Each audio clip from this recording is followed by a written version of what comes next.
If you want to make more money, be healthier, more productive, and happier, you have to get more sleep. And in this video, I'm going to show you how to optimize your sleep so you have more energy, you can think clearer, and be more productive so you can make more money. And of course, be healthier, live longer, all that other dumb shit, right? But who wants to live long if you're poor? But if you got money, you want to live as long as you can because the compound interest will accrue for longer. Now, a lot of what I'm about to tell you was ripped almost verbatim from the pages of a great book called Why We Sleep by white science man Matthew Walker. Matthew Walker studies sleep shit at Stanford University. So one of his colleagues is one of my favorite white science men, Andrew Huberman. And they work together and shit, man, doing science shit. It's cool. But I read this book in 2018. It really helped me a lot, and it helped me improve my sleep. And I made way more money as a result. I encourage you to read the book or just fucking listen to what I say. Either one, it doesn't matter, right? But I'm saying what's in the book.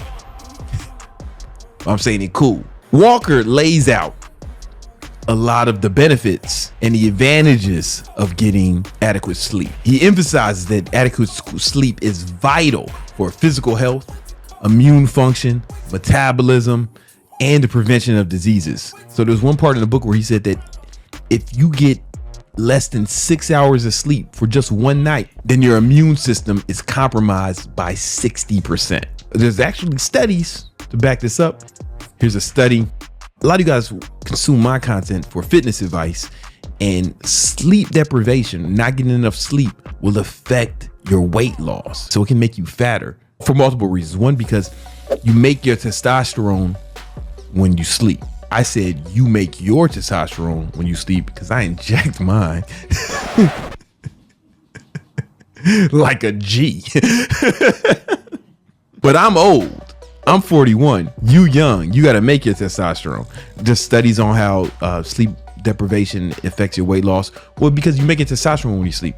So if you have less testosterone, you're not going to be able to burn fat as effectively or build muscle as effectively. Also, your cortisol levels will rise. Cortisol makes you store fat and it's catabolic towards muscles. And make no mistake, calories in, calories out is the most important thing, but hormones matter. If hormones didn't matter, then sports enhancing drugs would not work because they're basically synthetic versions of real hormones, or they cause your body to produce more hormones, right? Hormones matter. Still all calories in, calories out, but the effectiveness of the whole calories in, calories out equation is predicated on optimizing hormones, and sleep is vital for that. Also, here's a study that shows that sleep affects your cognition. So if you're not getting enough sleep, you're not thinking straight. And if you're not fucking thinking straight, how you gonna compete in the business world with other companies, man? You know, listen, 80% of businesses fail. You got to put yourself in the best chance to succeed. And you want to be thinking sharp. You want your cognitive ability to be maximized. You got to get adequate sleep. And then sleep leads to better mental health. There's a study on it. Motherfuckers go crazy if they don't get enough sleep. That's not hyperbole. You can actually lose your fucking mind if you don't get enough sleep. But it's not like, oh, this person's sane, then this person's crazy. There's a whole spectrum. And if your sleepy ass is not getting enough sleep, you may fall somewhere on the crazy spectrum. Matthew Walker didn't use those terms. Crazy spectrum. That's a term that I coined. So how do you get more sleep? Again, most of what I'm going to say was stolen. I mean, influenced by what Matthew said in the book. I do not want to take credit for this shit. Read Matthew's book. But most of y'all motherfuckers don't read. Dummies. So you need me to translate it. So here we go. One thing you need to do is start to go to sleep around the same time every day. Around the same time. Obviously, if you have a bedtime at 10, it's like if you sleep at 10:05, you didn't ruin your life. But you want to be around the same time every day. Keep that window short, you know, the time period. Because if humans have something called a circadian rhythm. Your body gets used to certain rhythms and certain patterns. And if you're throwing them off or you never establish one, your body can never know when it's supposed to be tired or when it's supposed to produce melatonin or when it's supposed to produce cortisol, because it can never get used to a pattern. However, if you can get yourself on some sort of pattern every day where you're going to sleep at the same time every day, what's going to happen is you're going to be able to fall asleep quicker and sleep more effectively. A big reason why some people can't go to sleep, it's called sleep latency, where they have longer sleep latency, is they don't have a routine. And I'm not saying it can't be adjusted sometimes. You know, life gets in the way. You have a kid, a newborn. Yeah, I'm sorry, man. I don't know what to tell you, right? But it's okay, you know. But what we want to do is try to control what you can control. And if you can control it, you want to go to sleep at the same time every day.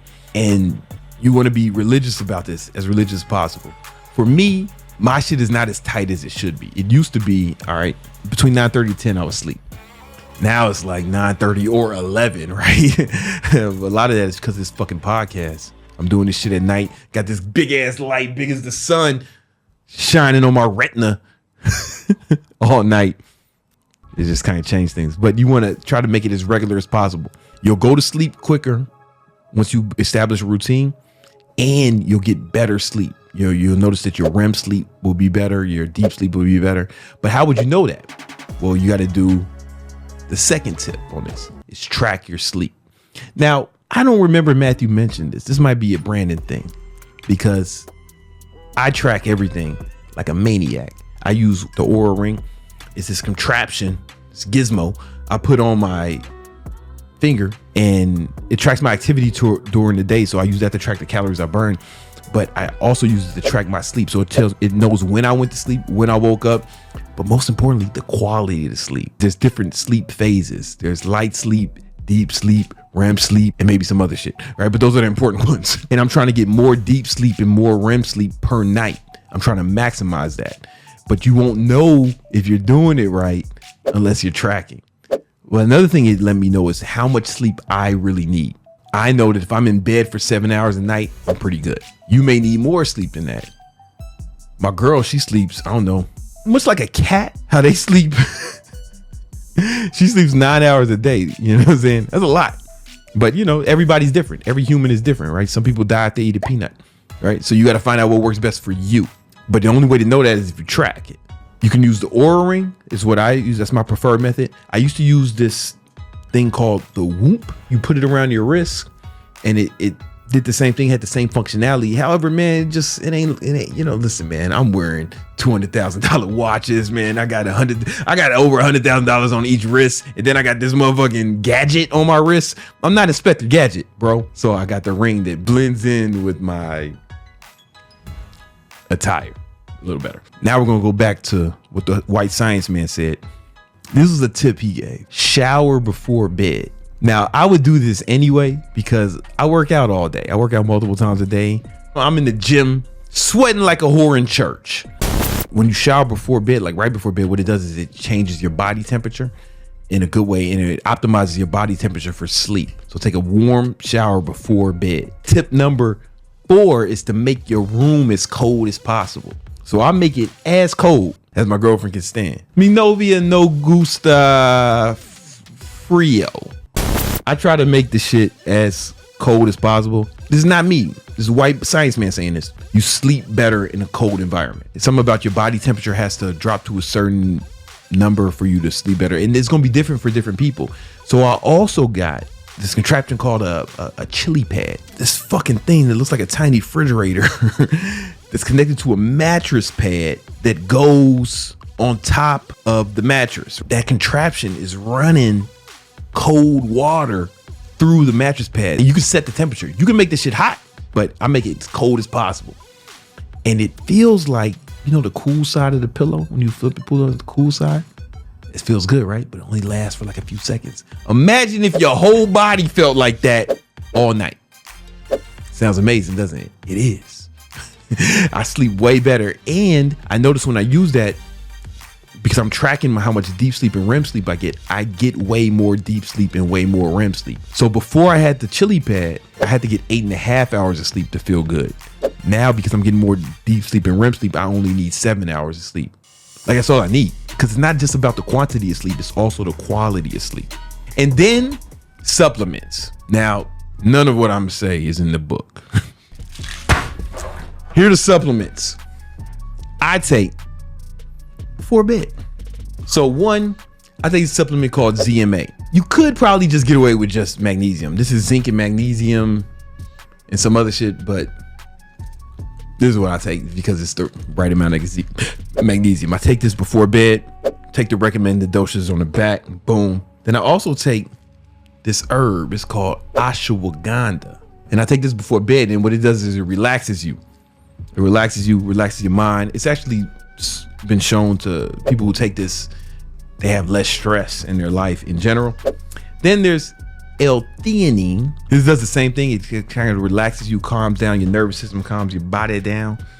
And then I take CBD. So CBD, it's almost like THC, but it doesn't get you high. You may be thinking, oh man, why don't you just smoke a joint like fucking Scooby-Doo?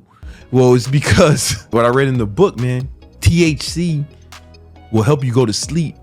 But on average, people who smoke marijuana frequently get way less REM sleep. You may be able to fall asleep, but you're getting less REM sleep.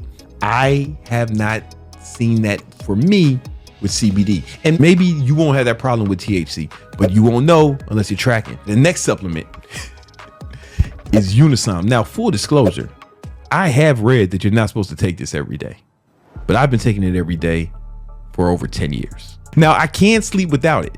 I'm not addicted, but I don't know. I just feel like I sleep better with it. And the data shows that I sleep better with it. Maybe it is addiction. I don't know. I sleep great. I love it. My sleep latency, the ring tells me like how long it takes me to go to sleep. I'm to sleep in less than 5 minutes with this cocktail. Oh, I also drink these teas. This is Yogi Smoothing Caramel Bedtime Tea. I know it sounds a little fruity, right? But whatever. Drink this shit before bed. Every one of them has a little message. This one says, be guided. Listen to the whispers of the universe. So you ignore that shit and just drink the tea and dream about balling. You may be asking, how long should you sleep? On average, they say 8 hours of sleep is what you need. However, right, everybody's a little different, bro. That's the average. Some people are below average. I'm a little bit below average. I have some friends who like sleep 6 hours and they're fucking fine. Everything's perfect. My girl needs 9 hours. LeBron James sleeps 10 hours. There's individual variance. The average is 8 hours. You may be above average. You may be below average. You won't know unless you track it. If you're not tracking, you slacking. But you should be tracking everything in your life. If you really want to improve any area of life, you should track the metrics involved. I have a video where I'll show you exactly how to do that. Make sure you check that out.